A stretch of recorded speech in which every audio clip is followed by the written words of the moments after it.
तो hello guys, आज हम शुरू करते हैं इतिहास के एक नए टॉपिक को लेकर के, जिसमें हम बात करेंगे पुनर्जागरण के ऊपर कि इसके क्या कारण थे जिस कारण से ये लागू हुआ, या ये पुनर्जागरण किस कारण से हुआ।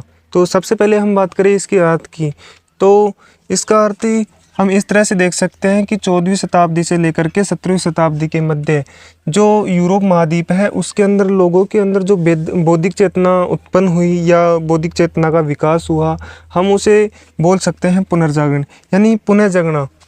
यानी 14वीं से 17वीं शताब्दी के मध्य जो लोगों में पुनर्चेतना के विकास हुआ, या जो लोग हम कह सकते हैं कि पुनः जगे यानी दोबारा जगे, या जो पहले जो कार्य कर रहे थे वो 14वीं से 17वीं शताब्दी के मध्य दोबारा से लागू हुआ, या नई चेतना का विकास हुआ या बौद्धिक चेतना का विकास हुआ, उन्हें हम पुनर्जागरण कह सकते हैं। ठीक है, इसकी शुरुआत कहाँ से मानी जाती है? तो इसकी शुरुआत मानी जाती है इटली के फ्लोरेंस नगर से।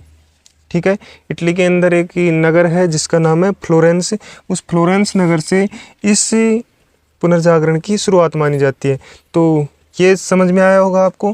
और इसका अग्रदूत यानी जो पुनर्जागरण की शुरुआत करने वाला, या पुनर्जागरण की शुरुआत के अंदर किसका योगदान सर्वाधिक रहा है या कौन आगे रहा है, तो वो रहा है कवि दांते, जिसने एक पुस्तक लिखी है डिवाइन कॉमेडी, जिसमें स्वर्ग व नरक की काल्पनिक यात्राओं का वर्णन किया है। यानी इसने स्वर्ग और नरक के बारे में बताया है, या इनके बारे में बताने का प्रयास किया है। किसने? कवि दांते के द्वारा। इसकी पुस्तक का क्या नाम है?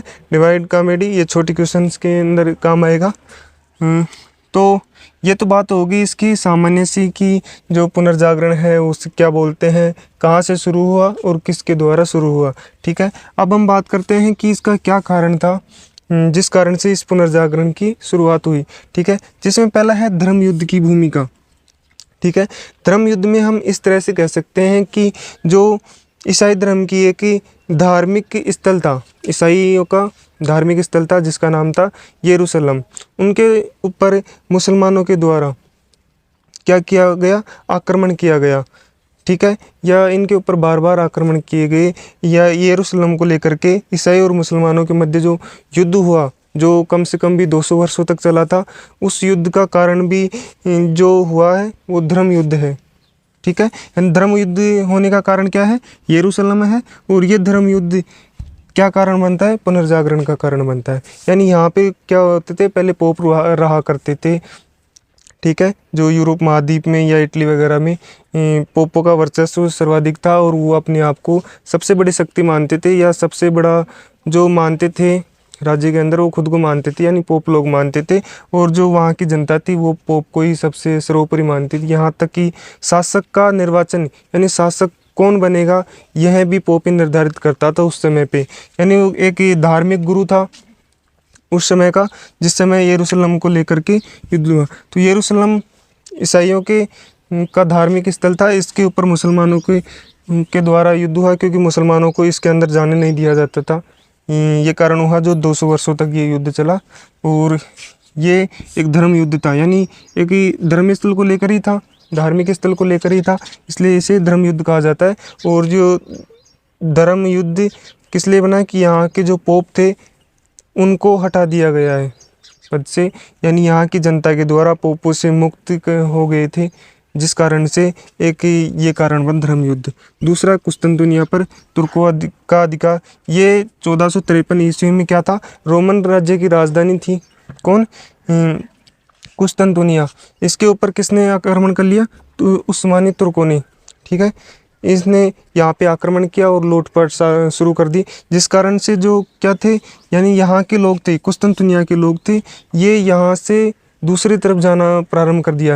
यानी कोई भी स्थान है, यहाँ से अगर कोई आक्रमण कर रहा है या लूटपाट कर रहा है, कुछ भी कर रहा है एक स्थान से, तो वो एक स्थान से दूसरी ओर, यानी जहाँ पे उनको शांति प्राप्त हो वहाँ पे जाना पसंद करेंगे। तो यहाँ के जो व्यापारी थे या साहित्यकार थे, जो भी थे, बड़े बड़े विद्वान थे, है ना, वो यहाँ से दूसरी ओर जाना शुरू कर दिए, जिसमें सर्वाधिक ये गए इटली वाले से, यानी यूरोप क्षेत्रों के अंदर ये सर्वाधिक मात्रा में जाकर, जिसमें इटली है वहाँ पे सर्वाधिक गए, जिस कारण से वहाँ पे नए नए वैज्ञानिक या व्यापारी वगैरह गए, तो वहाँ पे एक नई चेतना विकास हुआ है, नए नए लोगों के संपर्क में आए इटली के लोग, तो वहाँ पे क्या हुआ?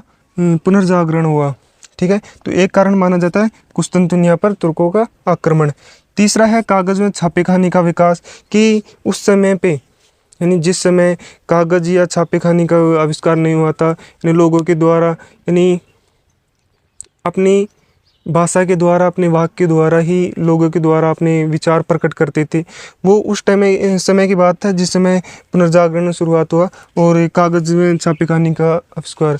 तो इसका सर्वोपरि यानी सर्वाधिक मतलब जहाँ से शुरू हुआ कागज़ में छापेखानी का वो चीन से हुआ, यानी इसका निर्माता चीन को माना जाता है, जहाँ से अरबी लोगों ने यहाँ से सीखा, चीन से सीखा और इन अरबी लोगों ने यहाँ पे यूरोप में फैला दिया।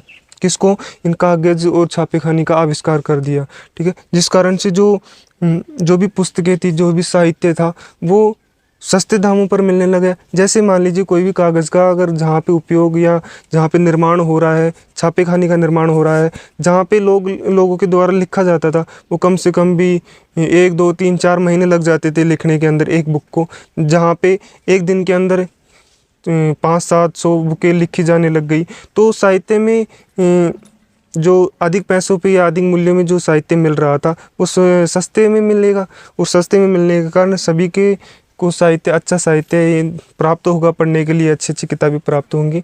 तो एक कारण ये भी बना कि पुनर्जागरण का, कि लोगों के द्वारा विचार प्रकट करने का एक साधन मिल गया।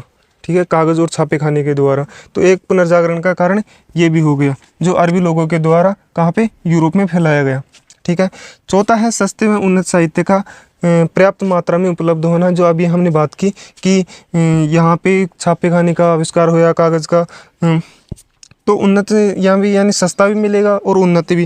यानी एक तो हम लिखते हैं तो लिखने में कहीं न कुछ गलती भी हो सकते हैं, कुछ कहीं पे अच्छा लिख सकते हैं तो कहीं पे बुरा लिख सकते हैं, लेकिन जब छापेखानी का यहाँ पे आविष्कार हो गया तो जैसा लिखा हुआ है वैसा का वैसा उसमें छपने लग गया और अधिक लिखने छपा जाने लगा।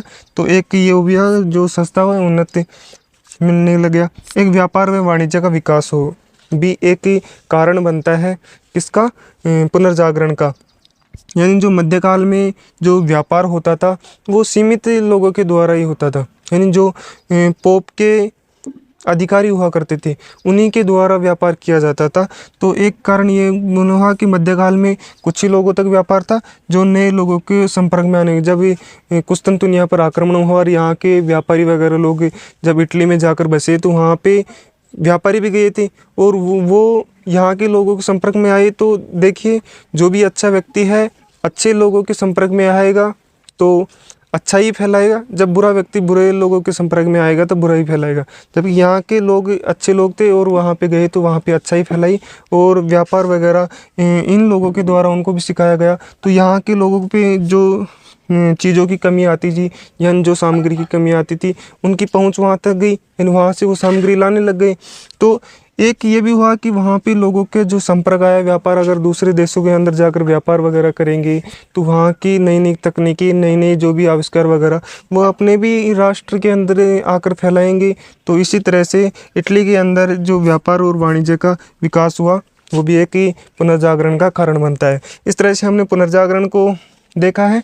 अब इसके अन्य टॉपिक जिसमें कला के साहित्य के अंदर पुनर्जागरण का क्या प्रभाव पड़ा और समाज के ऊपर क्या प्रभाव पड़ा, अन्य जो सभी काम हुए उनके ऊपर हम बात करेंगे अगली क्लास में। Thank you. तो वीडियो पसंद आया हो तो लाइक कीजिए, चाहे और कुछ करो ना करो लेकिन लाइक ज़रूर करना। Thank you.